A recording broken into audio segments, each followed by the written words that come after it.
The Little Book of Management Bollocks by Alistair Beaton. Mission Statement. This book is dedicated to helping the reader achieve the ultimate management goal of becoming rich, successful, dynamic, unpleasant, and utterly incomprehensible. And God said, "Let there be light. And there was light. And God saw the light, and it was good. And God divided the light from the darkness. And God called the light day, and the darkness he called management. And God said, Let there be best value performance indicators, that all the beasts of the field may compete in a global marketplace. And lo, the earth brought forth beasts of the field, and creeping things, which were promoted unto senior management positions, and given dominion over all mankind. And on the seventh day God rested, and said unto himself, I wonder if I should have outsourced this to someone who knew what they were doing. Your organization's core competencies must be protected at all costs.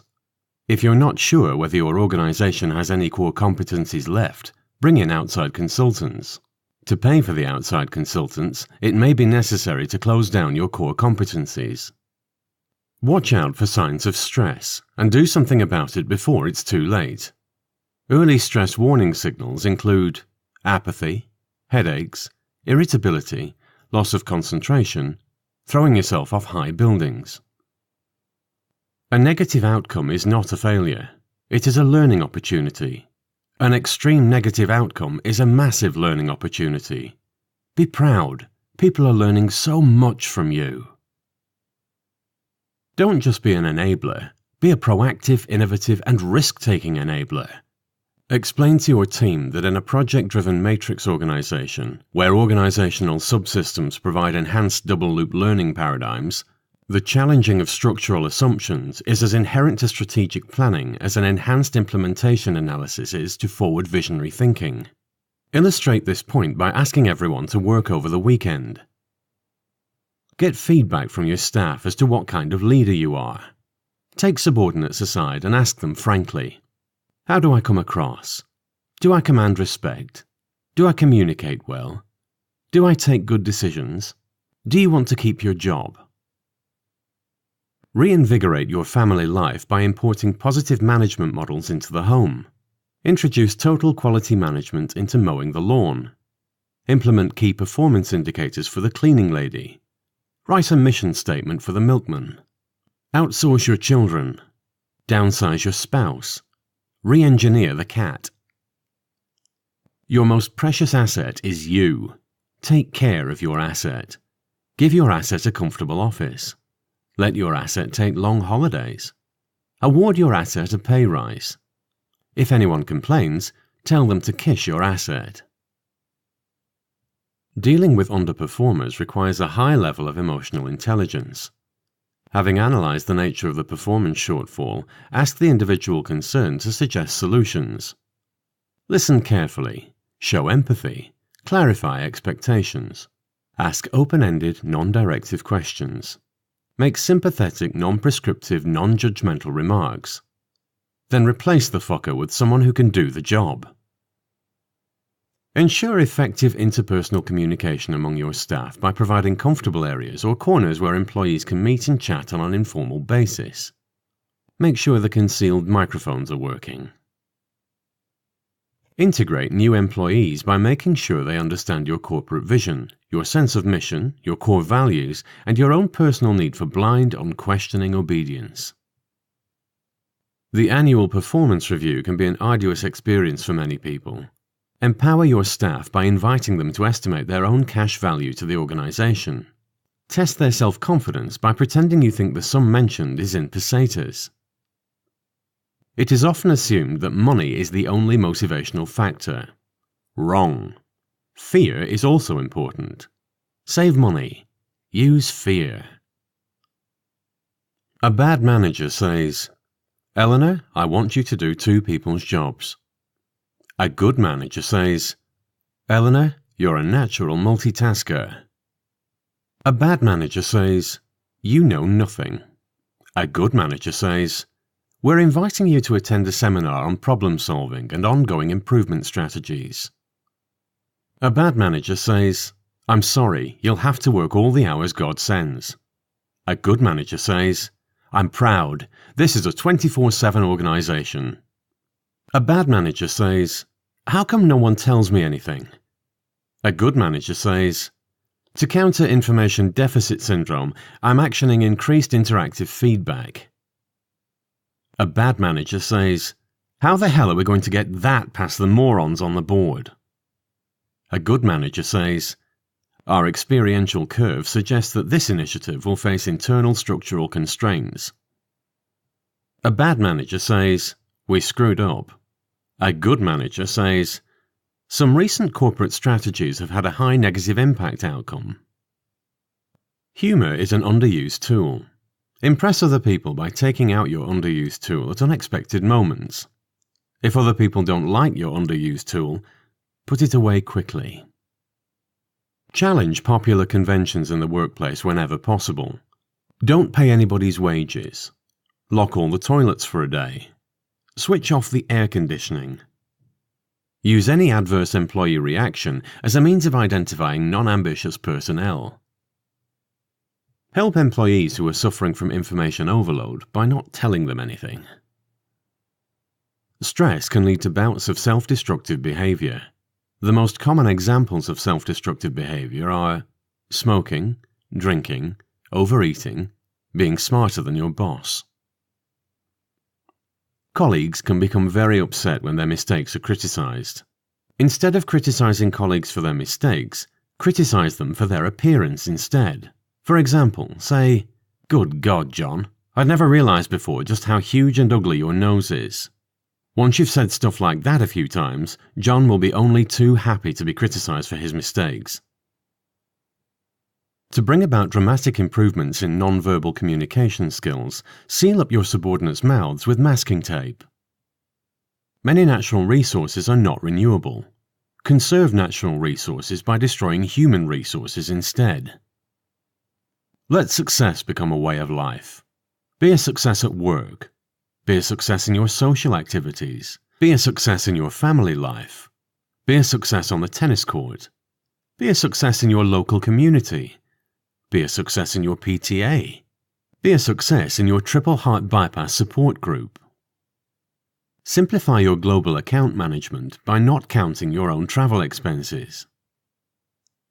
Interpersonal communication benefits hugely from the friendly use of first names. Remember, even the most junior member of your team has a first name. If the trainee filing clerk is called Rob, don't just say good morning, say good morning, Rob. If Rob screws up on a task, don't say you're an asshole, say you're an asshole, Rob. Improve investment outcomes by never investing. If the key you have chosen does not open the door, it is not necessarily the wrong key. It could be the wrong door. Or it could be the right key and the right door, only you had too much to drink at last night's office party. Feeling there aren't enough triumphs in your career? Make figures count for you. 10 plus 10 is 20. 10 times 10 is 100. Don't add up your triumphs, multiply them. Divide your mistakes by 10. Your personal identity and your corporate identity can never be separated. Merge your personal and corporate identities by branding yourself with the company's logo. Choose whatever part of your anatomy you consider most appropriate. Impress on your staff the crucial importance of loyalty to their employer. Test that loyalty by setting off the fire alarm. Dismiss all those who leave their desks. Put employees at their ease at appraisal meetings by taking off your jacket, loosening your tie, kicking off your shoes, unzipping your pants, and smiling fixedly. Anyone can make a wrong decision, even you. Let your staff see you are human by calling a meeting where you admit you made a wrong decision. Ask who is prepared to take responsibility for your wrong decision. Learn the difference between delegating and dumping. Others dump, you delegate. Avoid blocked thinking by changing hats. On Monday, wear your manager's hat. On Tuesday, wear your sales hat. On Wednesday, wear your teamwork hat. On Thursday, wear your logistics hat. On Friday, wear your wife's hat. See if anybody notices the difference. Playfulness and humour are an essential part of being a good manager. When interviewing for a new appointment, ease tension by placing a whoopee cushion on the applicant's chair. Management is not the same as leadership. A manager sees a crisis as something to be coped with. A leader sees a crisis as an opportunity. If you discover your company is about to go bust, be a leader, not a manager. Seize all the cash assets you can lay your hands on and escape abroad. During presentations, it's important to get people nodding and saying yes. You can achieve this by presenting a fact that's startling but obviously true, identifying a problem everyone has experienced, making a general statement with which no one is likely to disagree, asking if anybody's bored. Others work at home. You work from home. After a day or two working from home, take extra care to be an inspirational manager when you return to the office. If you've accidentally acquired a suntan while working from home, report sick and stay in bed until the tan's gone. Question: what should I do if I find my company is behaving in an illegal or unethical way? Answer: your company never behaves in an illegal or unethical way. Question: should I socialize with my subordinates? Answer: yes, but make sure nobody comes into the bedroom halfway through. Question: how do I get into the habit of thinking outside the box? Answer: make sure your box is very, very small. Question: how do I awaken the giant within? Answer: get real. Awaken the pygmy instead. Useful acronyms number 1. Benchmarking, upsizing, leadership, loop analysis, shared values, honesty, innovation, teamworking. It is an established fact that optimists sell more, achieve more, and make more money than pessimists do. So always surround yourself with pessimists. Then, no matter how useless you are, you'll look like a success. A good manager displays empathy for the personal needs of every individual in the workplace, no matter how insignificant their role. Develop your empathy skills by smiling at slugs. People often fail to make contributions during meetings simply because of fear of ridicule. Help team members to overcome their fear of ridicule by only laughing at them behind their backs. Not rising through the ranks of management as fast as you would like? Think of yourself as a corporation in need of change and give yourself a corporate-style makeover. Redesign yourself, rebrand yourself, reposition yourself, repackage yourself. If necessary, buy a new pullover.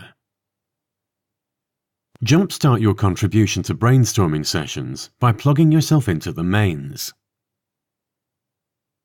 Useful acronyms number 2. Willing, able, neat, knowledgeable, enthusiastic, resourceful. Demonstrate your commitment to your employer by staying in the office 24 hours a day, 7 days a week, and communicating with your family by video conferencing. Maintain healthy relations with your children by sending them emails on their birthdays.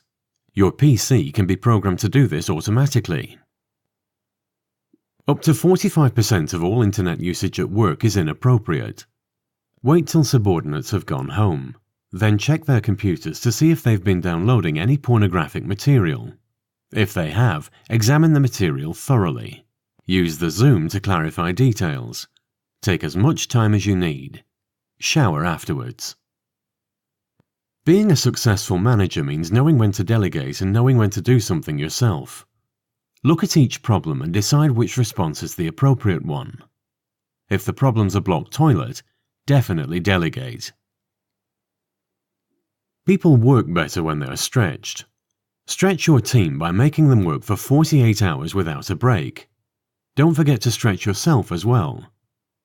Keep a sofa in your office for this purpose. An executive retreat can be one of the most effective investments a corporation will ever make. Select 5 or 6 of your most agreeable colleagues and book yourselves into a luxury hotel for a few days. Take along an after-dinner facilitator to help you with those confusing corridors. End appraisal meetings on an optimistic note. As employees leave the room, mention casually that your company's early retirement package is the best in the business. If you're not achieving your aims, don't blame government policy, head office decisions, the state of the economy, the strength of the pound, or the high rate of taxation.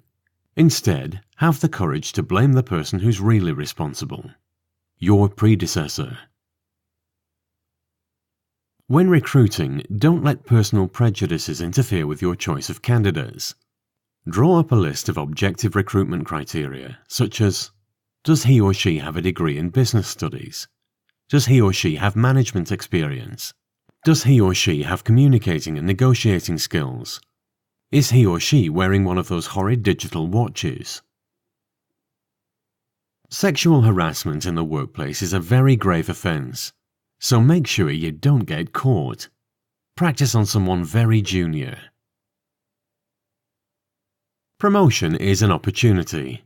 Don't make the mistake of promoting mediocre people to positions of power simply in order to protect your own position. Promote mediocre people to positions of power so that you've got someone to talk to. Older employees can sometimes feel threatened by change. Help them adapt to change by appointing a young line manager to supervise and support them. Why not take the opportunity to do something for the community and offer the job to a youngster just released from detention? When examining the downside of any proposal, don't be afraid to look clearly and boldly at the worst-case scenario. If the worst-case scenario is the loss of your job, it's probably best to look clearly and boldly at someone else's worst-case scenario instead. Your potential is as big as you want it to be. If a senior colleague doubts this, just say, "I bet my potential's bigger than yours." If he wants to argue, draw an outline of your potential on a flip chart. Don't be afraid to exaggerate a little. As a manager, it's your job to inspire others. If there's nothing inspiring about you, just use fear instead. If a subordinate comes up with a poorly formulated proposal in a meeting, don't say, "That sucks." Instead, say, "That's a very interesting and original concept." Then get rid of the creep as soon as possible. In the modern marketplace, job security is an outmoded concept. Help employees adapt to the modern marketplace by creeping up on them and bursting a balloon behind their backs. When they jump with fright, laugh and say, "That wasn't a balloon bursting, that was a metaphor about job security." Then walk away, chuckling quietly to yourself. The purpose of your social life is to enhance your career. Regard every drinks gathering as a chance to market yourself. Think of every office outing as a career enhancement opportunity. See every dinner party as a self-branding exercise. Treat every sexual experience as preparation for when you get fucked by your employer. During presentations, watch out for signs of inattention in your audience. This could include coughing, shuffling, frowning, doodling, yawning, scratching, sleeping, masturbating, making phone calls, reading books, writing books, taking a bath, getting married, or committing suicide. If you see anyone engaged in these activities, it's probably time to start asking questions about your presentational skills. Benchmarking means analyzing the performance of your competitors with a view to improving your own performance. Counteract competitive activity by pinpointing your competitors' weaknesses. Look for vulnerable areas in their field of operation. For example, an open window through which to throw a firebomb. Be a team player. Crack jokes with the other guys. Get tickets to a show and invite them all along. Go out for a meal with them. Ask them back to your place for group sex with your wife and neighbours. Put candidates at their ease. Show that you value the relaxed approach by falling asleep during interviews. If people congratulate you personally on something that was actually the work of your team, smile and murmur, "I couldn't have done it without my team." Everybody will think you're just being modest. Bring playfulness and humour into the workplace. Next time you fire somebody, bring a smile to their face by putting on a red nose just before you break the news. Failure is a learned response. Avoid failure by not learning anything. Self-realization through personal endeavor is the highest pinnacle of human achievement. Self-realization through money is a close second. So who needs to come first all the time? Staff who more regularly take part in team sports are more likely to cooperate in the workplace. Develop your staff's teamwork skills by encouraging them to take up synchronized swimming. Harness their enthusiasm by calling it synergized swimming. Get non-swimmers to take part too. If anybody drowns, ask the others what they learned from the experience. A sophisticated motivational strategy goes beyond mere financial reward. Explain to your team that self-esteem and a sense of personal achievement are more important than money. Better still, get someone else to explain this to them. Motivational posters should be striking, simple, and effective. For example, "Failure is only a staging post on the road to success," or "Take charge of your job, take charge of your life," or "Good is good, but excellent is better," or "Work harder, you fat-ass bastards." Get rid of wasteful practices. Stop paying people. Power needs truth. That's why it's important to give true and accurate information to your superior. Don't shy away from giving a full account of everyday life in the general office. It may be best to avoid mentioning the incident with the baguettes and the pantyhose. Self-actualization through personal endeavor is the highest pinnacle of human achievement. Try self-actualizing whenever you have a free moment. In your car, on the train, in the bath, on the toilet. Top managers can ask a subordinate to self-actualize for them. Conduct exit interviews with employees who leave the organization voluntarily. Ask them to give you a frank assessment of your strengths and weaknesses as a leader. Listen carefully to any personal criticism, however savage. Thank them for their frankness. As soon as they've left the room, run to the door and open it, and shout down the corridor after them, "Well, you're never going to get a reference from me, asshole!" A management team is like the cast of a big musical. You need a few stars, but you can't do it without the chorus, and you don't have to pay the chorus much. If you have problems using your time efficiently, keep a time log. Spend at least an hour a day keeping it up to date. Draw a daily pie chart comparing your ideal and your actual time allocations. Form a time management support group, which meets regularly every morning to discuss and compare personal time logs. Hold end-of-day meetings where time flow charts and efficiency indices are examined and discussed. Go home and rest up. When something important needs doing, don't just turn to a subordinate and say, "Do it." Instead, motivate and inspire by saying, "Do it or you're finished." A bad manager says, "Look, I don't care whether you like it or not. If you fuckwits don't work harder for the same money, some guys in Tokyo will take their investment someplace else, where there's no unions and people are happy to work for $1 an hour. And then you won't have a job at all, will you? So shut the fuck up, okay?" A good manager says, "Globalization." A bad manager says, "We're laying off 25% of the workforce." A good manager says, "We're right-sizing the company." A bad manager says, "You're going to have to work twice as hard for the same money." A good manager says, "We're introducing enhanced performance goals." A bad manager says, "I'm afraid we're sending you to our Bosnian office." A good manager says, "As part of a human resources redeployment program, we're offering you an enhanced relocation opportunity." A bad manager says, "Who cares if you don't like it? It's going to happen." A good manager says, "Where an altered variable prompts negative feedback, forward system thinking on the part of the management will result in a strengthening rather than a weakening of the inherent structural stability of the organization." A bad manager says, "We'd like to involve staff more in the decision-making process so that responsibility is shared. This means that if we get it wrong, you take the shit." A good manager says, "Empowerment." As a top manager, you are also a product. Like a product, you need development. Like a product, you need a profile. Like a product, you need branding. Like a product, you wear out and need replacing. Don't think about the last one too much. Demonstrate your awareness of ethnic and religious diversity within your organization. Cancel the Christmas bonus. Useful acronyms number 3. Challenges, rewards, algorithms, paradigms. The key to solving most management problems is inside you. If you can't solve a major problem, look for the key inside you. It is best to do this somewhere private. Question: how do I know whether or not I have emotional intelligence?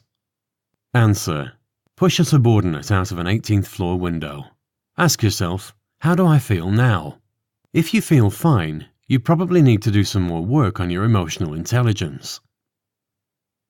Question: what's the best way of dealing with a colleague who's just been passed over for promotion? Answer: when they greet you in the corridor, stop, stare, and ask in a puzzled tone, "I'm sorry, do I know you?" Question: do mission statements make a blind bit of difference? Answer: this is an offensive question. Never, ever ask anybody this question. Question: what do I do if the CEO treats me with contempt? Answer: smile. Question: how do I push the envelope? Answer: don't. Get somebody else to push it for you. Question: a friend of mine went on a management course which ended with everyone having to walk across hot coals. What exactly does this teach you about being a manager? Answer: it's a useful preparation for the office Christmas party. As you fall asleep every night, ask yourself, how much change did I action today? If the answer is not enough, get out of bed again and action some change immediately. If you can't think of any change that needs actioning, go down to the kitchen and rearrange all the items in the fridge. When nobody can find anything at breakfast, invite family members to skip breakfast and instead take part in a discussion on the nature of change. Focusing on one single area of skills can be limiting. In the end, you will become second-rate in your specialist area. Multi-skilling can help you avoid this. Why be crap at one thing when you can be crap at lots of things? If you have a career setback, don't tell yourself you've been fired.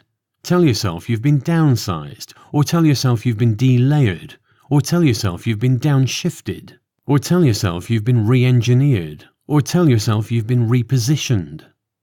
If that doesn't make you feel better, go to a bar, get drunk, and tell yourself you've been screwed. The core values of an effective manager always reflect the core values of his or her employer. Should your own core values be different from your employer's core values, ask yourself, whose core values are more important, mine or my employer's? If your answer is, well, mine of course, then you urgently need to upgrade your core values. During important presentations, use humor to diffuse difficult questions. For example, if somebody asks you something you can't answer, just smile and say, "Hey, that's a tricky one. Too tricky for me." Or, "That's a very good question. Wish I knew the answer." Or, "Fuck off, smartass." You can't manage other people unless you know how to manage yourself. Motivate and inspire yourself by means of classic management motivators. For example, an enormous pay rise.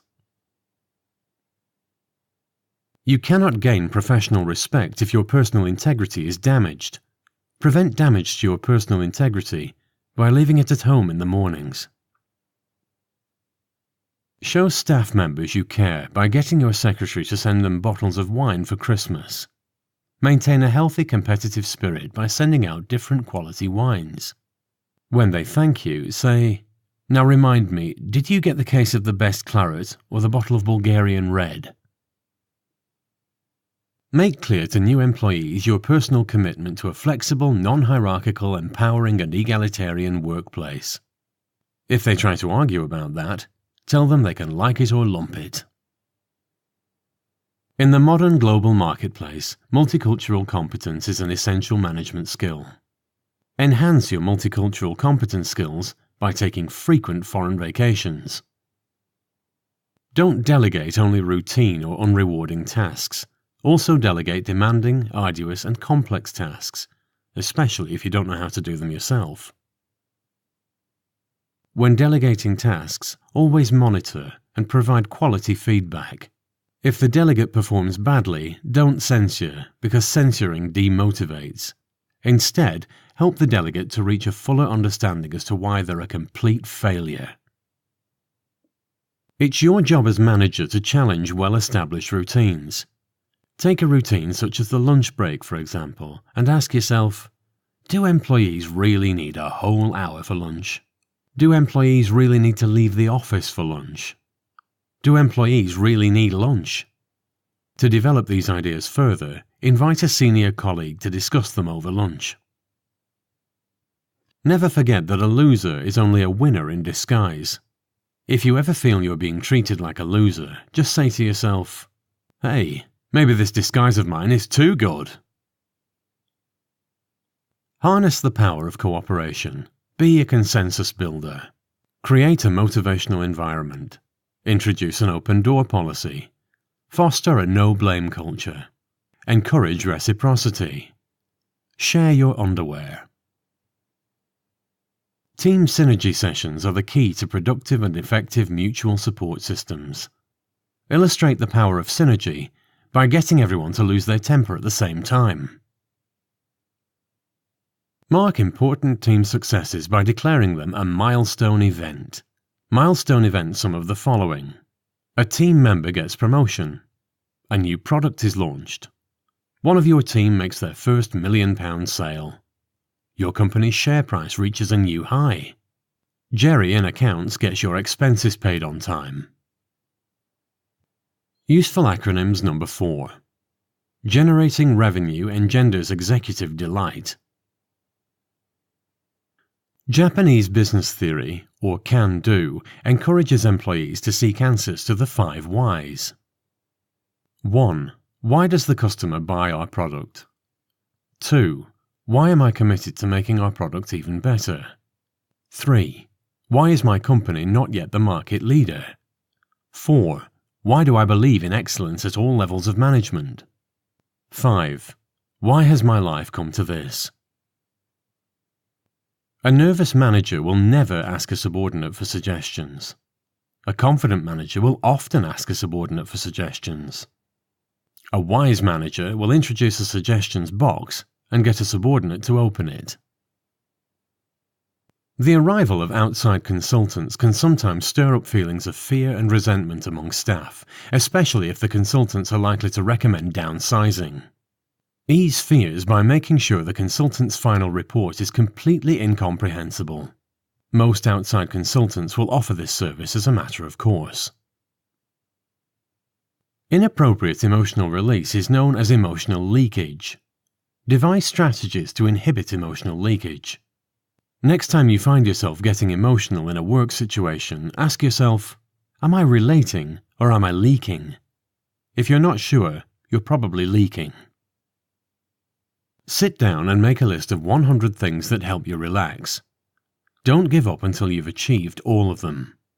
Use best value performance indicators to help you prioritize your relaxation needs. Optimize the chances of successful video conferencing by wearing clothes. In taking key risk management decisions, be sure to factor in possible exposure to discontinuities that can disrupt statistical prediction. Such discontinuities might include an earthquake in Tokyo, a comet landing on New York City, a meltdown at a European nuclear power station, a sudden rise in sea levels due to accelerating climate change, getting stuck in the lift. Psychologists have ascertained that group loyalty is intensified and enhanced when members of the group truly love and respect one another. Maximize the love and respect your team members feel for one another by making sure they never meet. Transformational leaders do more than just lead, they transform the world around them. Christ was a transformational leader. John F. Kennedy was a transformational leader. Mother Teresa was a transformational leader. Gandhi was a transformational leader. Hitler was a transformational leader. However, it is now generally acknowledged that Hitler lacked emotional intelligence, was poor at delegating, and sometimes failed to acknowledge the needs of others. To check whether you are micromanaging, try this simple test. Ask a subordinate to bring you a box of 500 paperclips. If you count them, you're micromanaging. Impress on your team the power of positive thinking by banning the word impossible from group meetings. If people go along with that, move on to banning the word vacation. Organizations are living organisms. They need to be given sustenance. Management is that sustenance. What the organism doesn't need is excreted. Be needed. Every day, do at least one thing that you enjoy. Go for a swim. Take a stroll in the park. Read a chapter of a book. Listen to some music. Drive over a pigeon on the way home. Keep up to date with developments in the world of business, media, broadcasting and the arts by clipping out important articles each day and filing them away by subject. At the end of 12 months, ask your secretary to read through the clippings and reduce the contents of the filing cabinet to a one-page précis, with bullet points. There is no limit to the power of positive thinking. Well, there is actually, but you're a manager for God's sake.